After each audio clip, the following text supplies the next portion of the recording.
एक मुदगल नाम के ऋषि हुए, उनकी जीवनी वृत्ति थी शीलोंच वृत्ति।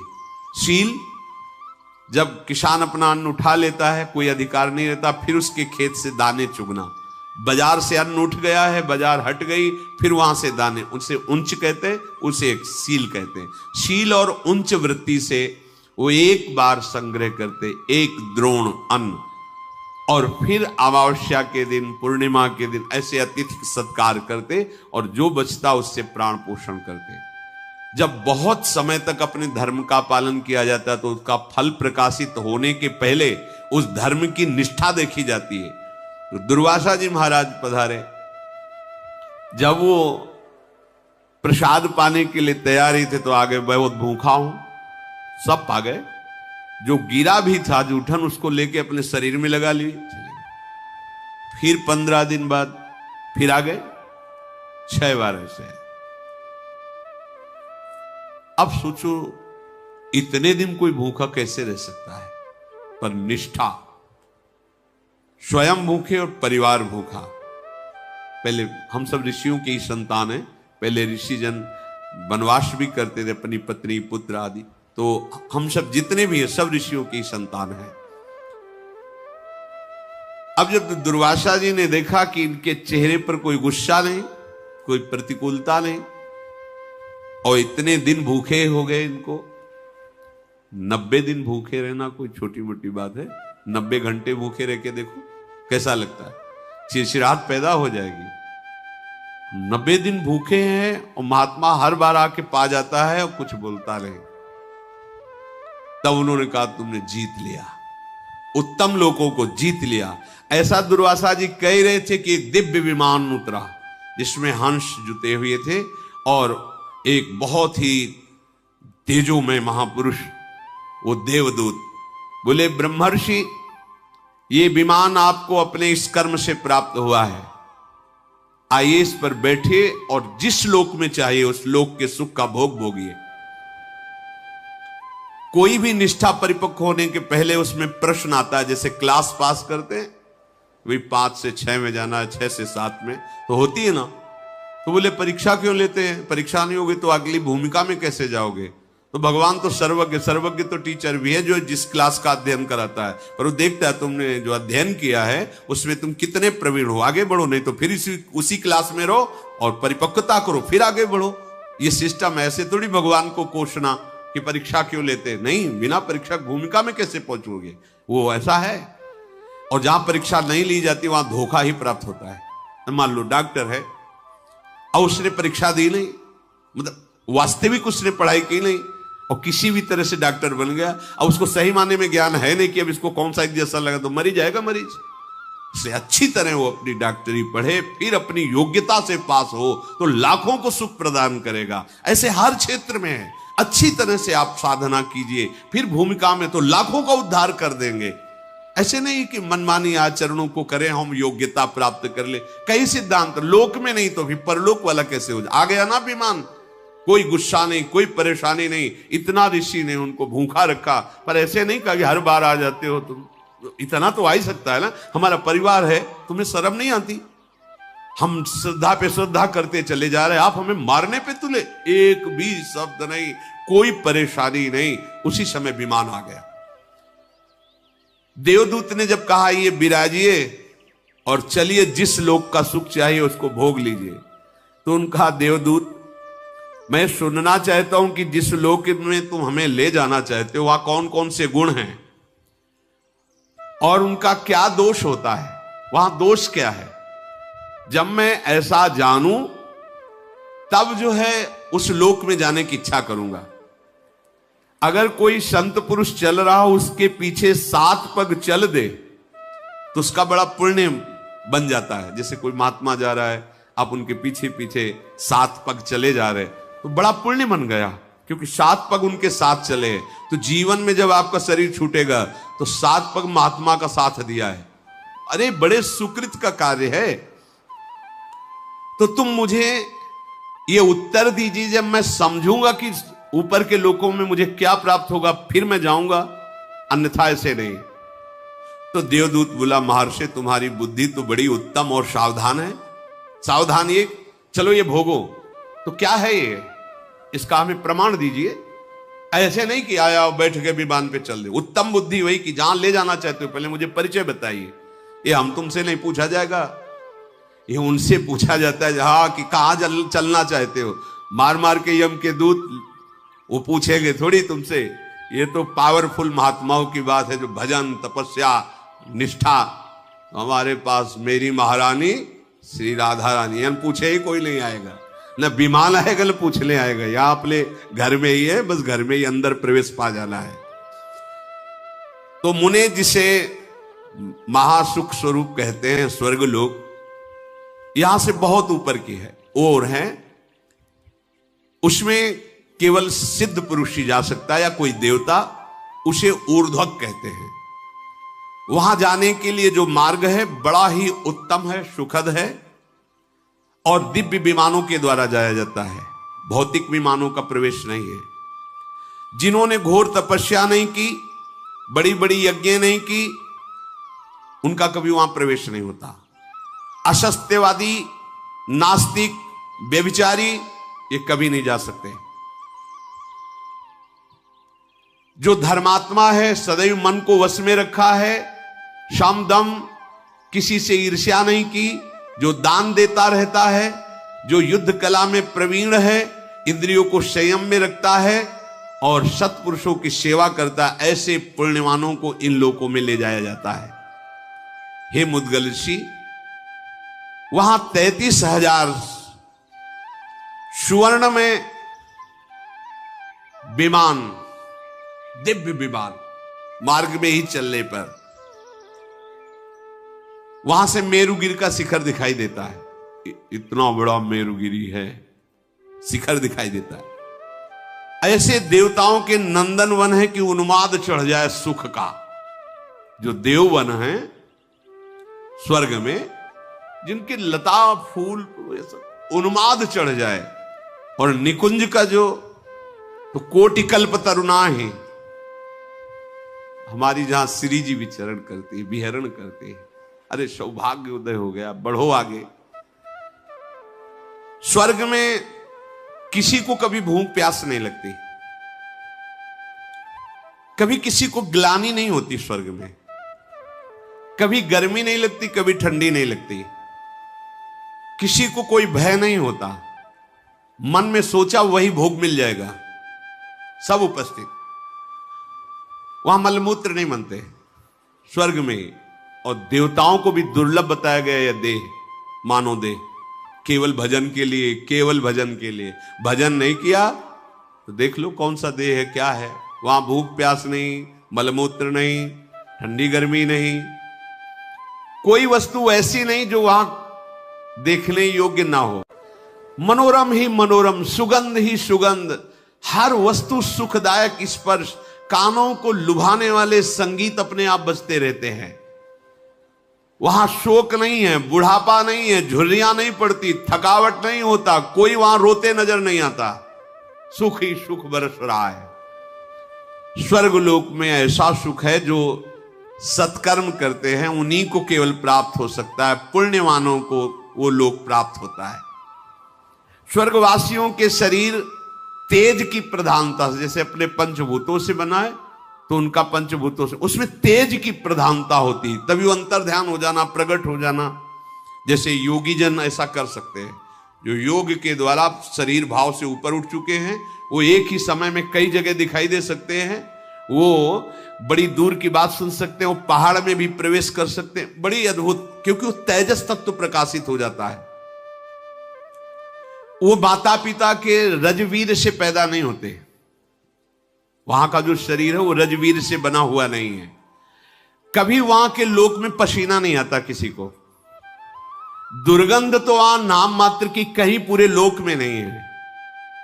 कहीं कोई मलमूत्र ही त्याग नहीं करता क्योंकि बनता ही नहीं है। वहां कोई कपड़ा कभी मैला नहीं होता है। वहां की फूल की माला किसी की कभी कुम्हलाती नहीं, फूल कुम्हलाते ही नहीं है। और ये नासवान की बात हो रही है। और निकुंज की बात, वो तो चिदानंद में धाम, इसका भी नाश होता है जिसका वर्णन सुन रहे हो।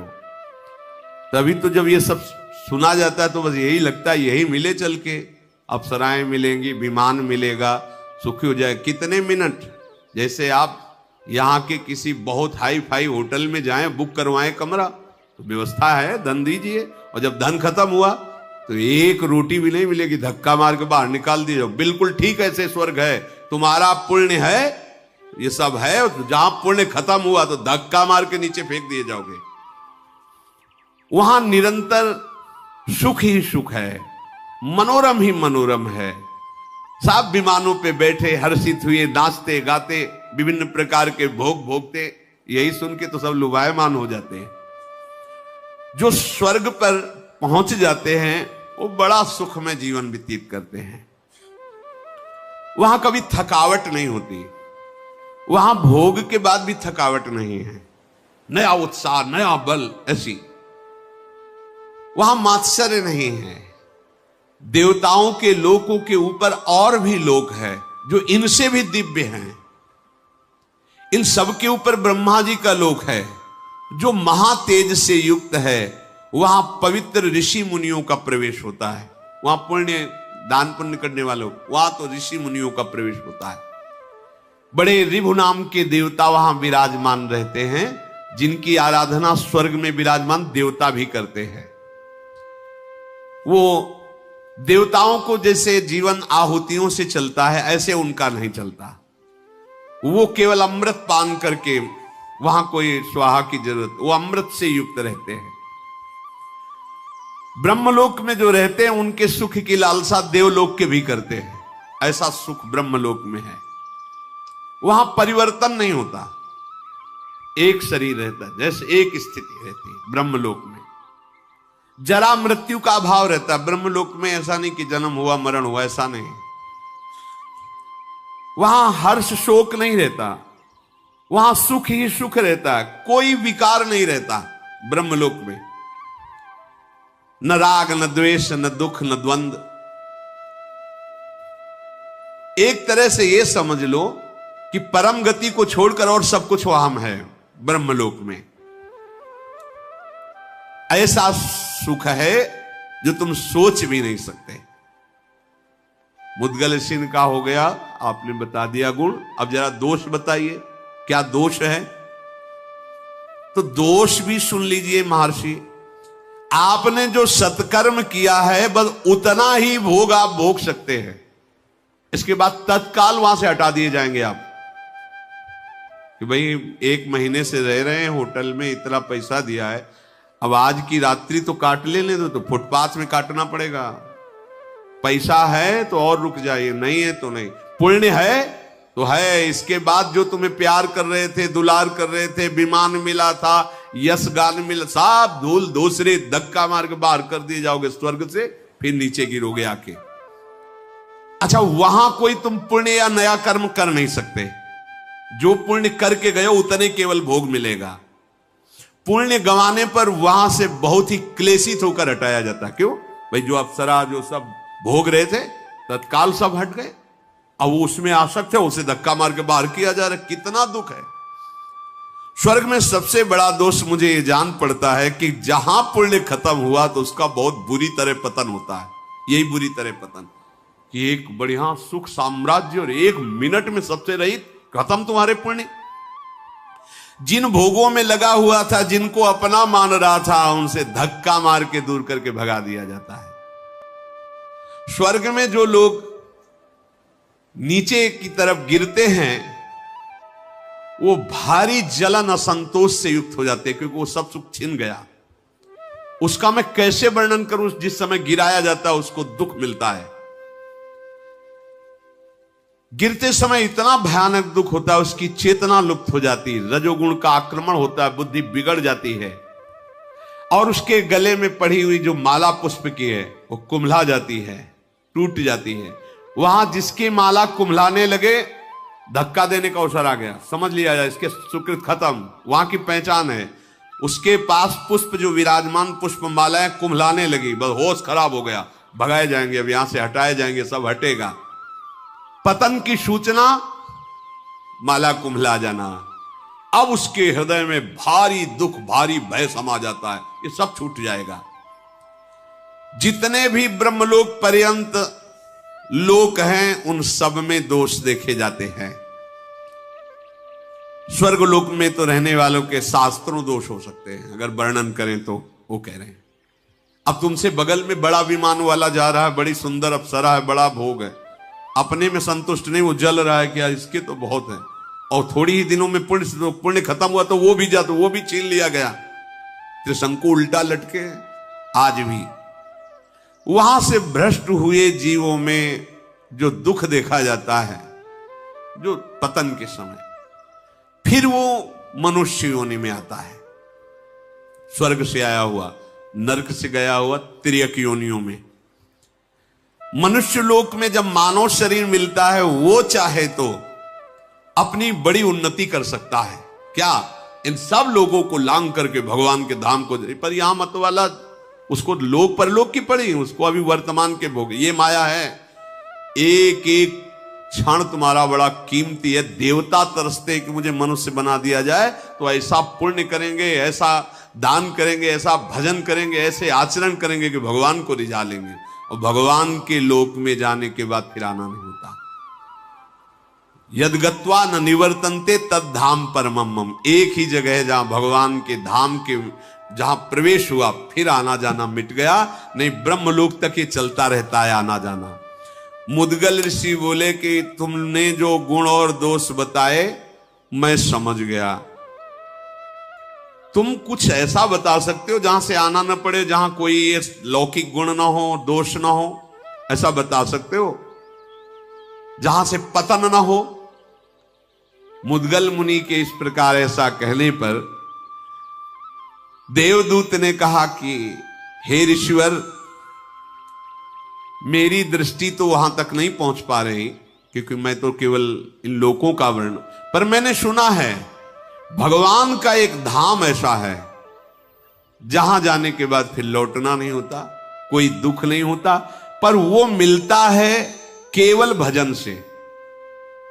जो किसी की निंदा नहीं करता, किसी की स्तुति नहीं करता, जो यहां की हर वस्तु को मिट्टी के ढेले के समान समझता है, जो ज्ञान योग के द्वारा ध्यान में तत्पर है या भक्ति योग के द्वारा प्रेम में तत्पर है, जो अंदर से वैरागी रहता है, उत्तम बोध प्राप्त कर चुका है, वो सनातन भगवान के दिव्य धाम को जाता है। वह पुण्य आदि का है, वहां तो एक निंदा स्तुति में समान, समलोष्टास्म कांचना, स्वर्ण का ढेला मिट्टी का ढेला समान है ही समान। उसी में तो पैगर जैसे मिट्टी तैसे पीली मिट्टी स्वर्ण, उसको तुमने महत्व दे रखा है, इसलिए गर्व से वो आभूषण पहन के क्या कितना हम धनवान हैं। बल कौन सा सुख है, न सुगंध है न स्वाद है, केवल मान्यता है। तो जिसकी ये मान्यता मिट गई है, मिट्टी का ढेला और स्वर्ण समान जिसकी दृष्टि में है, जो वैराग्य बल से युक्त है, वो सनातन परम धाम को प्राप्त होता है। इसलिए मुद्गल ऋषि ने कहा अब आप पधारिए, हम नहीं जाएंगे इस विमान पे, अब हम भजन करेंगे। अभी तक त्याग तपस्या और ये सब तो समझ लिया इन लोगों का फल, अब हम निरंतर भजन करके भगवान को प्राप्त करेंगे, भगवान के धाम को। देखो उनके पास तो बताने वाले ये सब लोक भी और लोक का परिचय देने वाले, अपने लोग तो एकदम कुछ नहीं जानते थे, सीधे धाम में घसीटे गए है। नहीं तुम्हें समझ में आ रही लाडली जू की कृपा, नहीं समझ में आ रहा प्रभु का कृपा प्रसाद की हमारे ऊपर क्या कृपा है। अरे भाई मूर्खता छोड़ दो। कल के सत्संग में प्रारंभ में कह रहे थे कोई निष्ठा तो कर लो, धाम निष्ठा, इष्ट निष्ठा, भेष निष्ठा, नाम निष्ठा, गुरु निष्ठा, कुछ तो पकड़ो। यहां कुछ नहीं, उदर और जनेन्द्रीय निष्ठा है, उदर और जनेन्द्रीय निष्ठा। अच्छा खाने को मिले, भोगने को मिले तो जय भगवान की, ना मिले तो भगवान कहां है, कौन कैसे। होश में हो, होश में। बहुत कीमती जीवन मिला है, बहुत कीमती। तरसते हैं जो ऊपर के लोकों में कि एक बार मनुष्य बना दिया जाए तो ऐसा भजन करूंगा कि इन सब धामों के जन हमें प्रणाम करेंगे, मैं भगवत धाम को प्राप्त करूंगा। और तुम्हें अवसर मिला है तो तुम नारकी वस्तुओं के लिए तरस रहे हो, एक बार ये खा लूं, ये सूंघ लूं, ये भोग लूं। अरे बहुत जन्म भोग चुके हो, एक बार तो होश संभालो। चलना का अभी छूटेगा शरीर, जिस शरीर के लिए तुम मर रहे हो ये शरीर छूटेगा अभी। प्रतिपल ये छूट रहा है, तुम्हें दिखाई नहीं दे रहा है। जैसे नदी के किनारे खड़े हो, यमुना जी के किनारे खड़े हो, दृष्टि गई तो तुम समझ रहे हो वही जल है। जिसको तुमने देखा वो तो कहां पहुंच गया। ऐसे ही प्रतिक्षण तुम्हारी आयु क्षीण हो रही, प्रतिक्षण तुम्हारा शरीर मृत्यु को प्राप्त हो रहा, तुम्हें दिखाई नहीं दे रहा है। कमा लो भगवत भजन, कमा लो भगवान नाम, कमा लो, सच्ची मानो, मान जाओ हृदय की बात। जो गलतियां हो रही सब मिट्टी डालो, आगे बढ़ो। राधा राधा राधा लाडली जू सब क्षमा कर देगी, आप मान लो हमारी बात, परिणाम नहीं भोगना पड़ेगा। लाडली जू कृपा करेंगी। देखो कृपा करी दी, अपने लोग धाम लायक है, जरा सोचो। जब हम इस पर विचार करते हैं तो लगता है यार श्री जी की अहेतु की कृपा पर कैसी ठोकर मारते हैं लोग। इनकी समझ में नहीं आता है कि कर क्या रहे हैं। बस यही है कि जैसे छोटा बालक मां की गोद में मल त्याग कर दे तो दंड का अधिकारी नहीं होता है, बेचारा बालक है। हम हैं तो ऐसे ही अबोध हैं, पर अबोध बन जाए, पर बनते बड़े ज्ञानी हैं। बात भी यही है कि हम बच्चा भी नहीं बनना चाहते, ज्ञानी है तब फिर वो दंड विधान होता है। अगर बच्चा बन जाओ तो क्षमा हो जाए, कहे बच्चा के पेट और घट करे विनाशन, कहे जब दंड मिलने का समय आता तो कहते बच्चा है, और जब कर्म करने का होता है कि सावधान, तब कहता हम बहुत ज्ञानी, हम करके दिखा लें, कोई जान नहीं पाएगा। तब जो जान रहा है वो कर्म तुम्हें दंड दे देगा। होश में जिस धाम के लिए ऋषि मुनि ऐसे ललकते हैं वो धाम तुम्हें ऐसे ही प्राप्त हो गया, फ्री में प्राप्त हो गया, श्री जी की कृपा से प्राप्त हो गया। विमान से चढ़ने की जरूरत नहीं है, ऐसी जगह आ गए जहां विमानों का प्रवेश ही नहीं है। ये भगवत धाम है। इस मनुष्य लोक में कोई भी ऐसा नहीं है जो ये ना भोगता हो। बारी बारी से दुख, बारी बारी से सुख, जैसे चक्र ऐसे चलता रहता है, ऐसे दुख सुख का चक्र है। तुम पराक्रमी हो, सावधान हो जाओ, दुख सुख सह जाओ। राधा राधा राधा राधा, कहीं खर्चा मत करो नाम को, राधा राधा राधा कमाई करो और ऐसी जगह पहुंचो जहां से पुनः जन्म मरण पतन दुख ये सब नहीं है।